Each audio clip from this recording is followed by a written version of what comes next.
Assalamualaikum warahmatullahi wabarakatuh. Saya Meda Nurulansari dari Program Studi Pendidikan Bahasa dan Sastra Indonesia semester 6. Di sini saya akan menjelaskan tentang unsur intrinsik dalam novel. Unsur intrinsik. Unsur intrinsik adalah salah satu unsur pembangun sebuah karya sastra.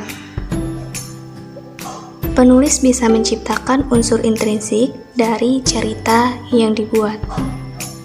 Tanpa adanya unsur intrinsik, sebuah karya sastra tidak utuh dan tidak runtut. Unsur intrinsik adalah unsur pembangun karya sastra seperti novel, drama, dan cerpen, yang membuatnya lebih mudah dinikmati oleh pembacanya. Unsur intrinsik adalah salah satu kunci seorang penulis. Bisa memikat hati pembaca melalui satu kalimat maupun satu bab sebuah kisah.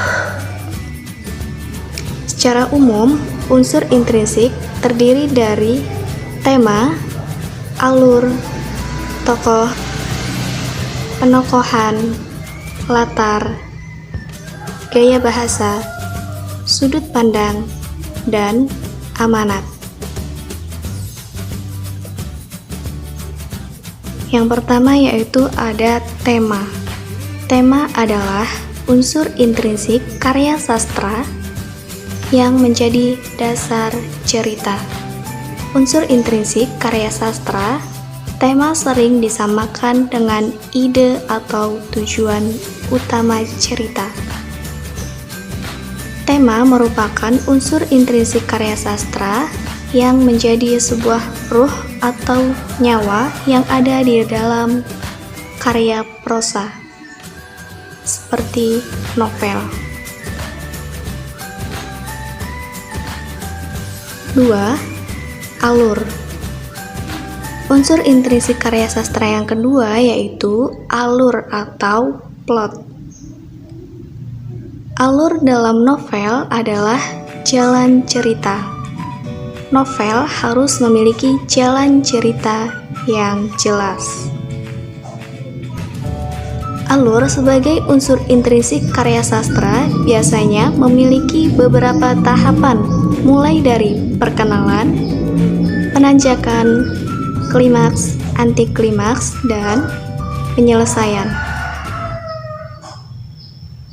Unsur intrinsik karya sastra dibagi menjadi 3, yaitu yang pertama ada alur maju, adalah rangkaian peristiwa yang urutannya sesuai dengan urutan waktu kejadian, atau cerita yang bergerak ke depan.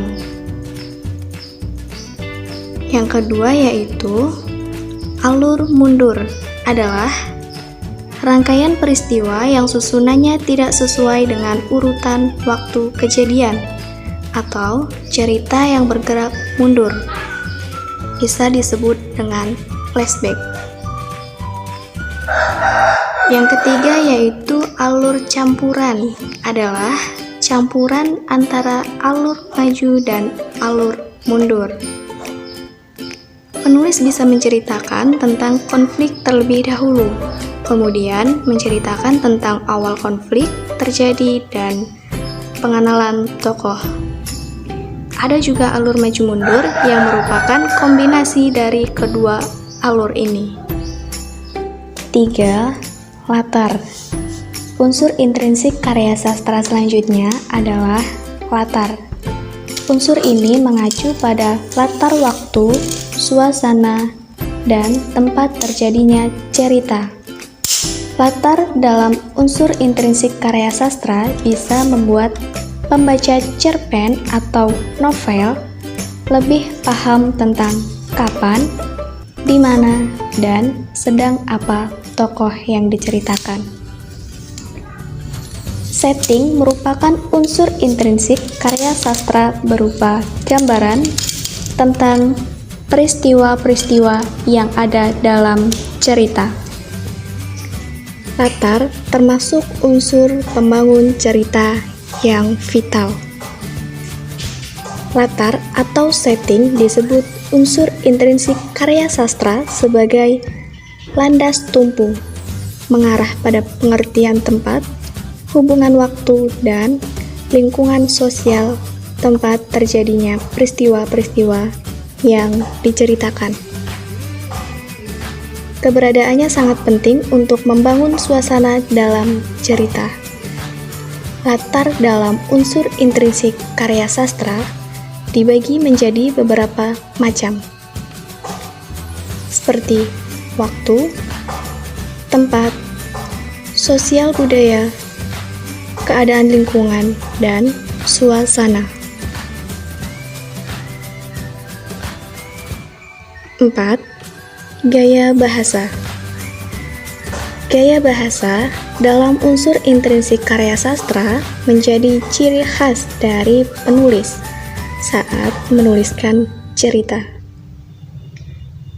Gaya bahasa ini bisa dibedakan dari penggunaan majas, diksi, dan pemilihan kalimat yang tepat di dalam cerpennya.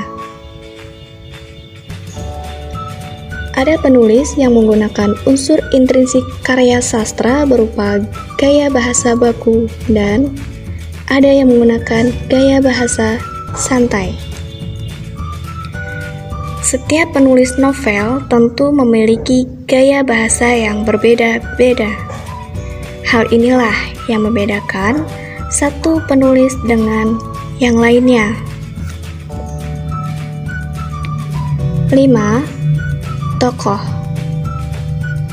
Tokoh merupakan unsur intrinsik karya sastra yang sangat penting. Unsur intrinsik karya sastra seperti tokoh adalah meliputi orang atau karakter yang ditampilkan dalam cerita. Tokoh dalam unsur intrinsik karya sastra dibagi menjadi 3 karakter, yaitu yang pertama ada tokoh protagonis, yaitu tokoh utama pada cerita. Kedua, tokoh antagonis, tokoh penentang atau lawan dari tokoh utama. Yang ketiga, tokoh tritagonis, yaitu penengah dari tokoh utama dan tokoh lawan. 6. Penokohan. Istilah penokohan lebih luas daripada tokoh dan perwatakan. Penokohan dalam unsur intrinsik karya sastra mencakup masalah setiap tokoh cerita, bagaimana perwatakan dan bagaimana penempatan dan pelukisannya dalam sebuah cerita sehingga sanggup memberikan gambaran yang jelas pada pembaca. Penokohan dalam unsur intrinsik karya sastra merupakan penentuan watak atau karakter dari tokoh tersebut. Penokohan ini bisa digambarkan dalam sebuah ucapan, pemikiran, dan pandangan saat menyelesaikan suatu masalah. Begitu juga melalui penjelasan narasi atau penggambaran fisik tokoh tersebut. 7. Sudut pandang. Sudut pandang menjadi cara atau pandangan yang dipergunakan pengarang sebagai sarana untuk menyajikan tokoh, tindakan, latar, dan berbagai peristiwa yang membentuk cerita dalam sebuah karya fiksi kepada pembaca.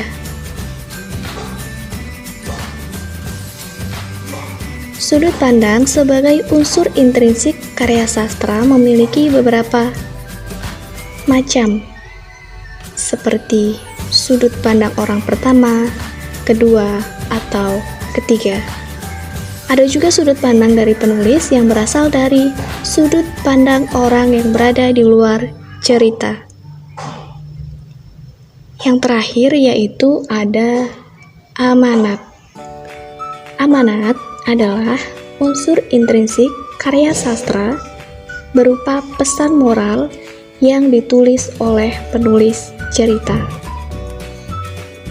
Amanat bisa dipetik oleh pembacanya setelah membaca karya tersebut.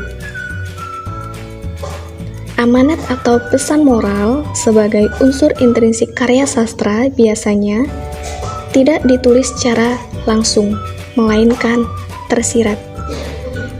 Namun, amanat dalam cerpen atau novel bisa ditulis langsung oleh penulis atau secara singkat.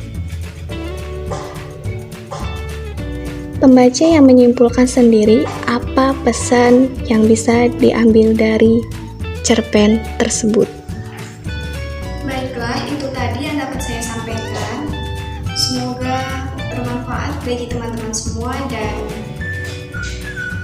apabila ada kalimat yang kurang berkenan, saya mohon maaf. Kepada Allah saya mohon ampun. Saya akhiri. Assalamualaikum warahmatullahi wabarakatuh.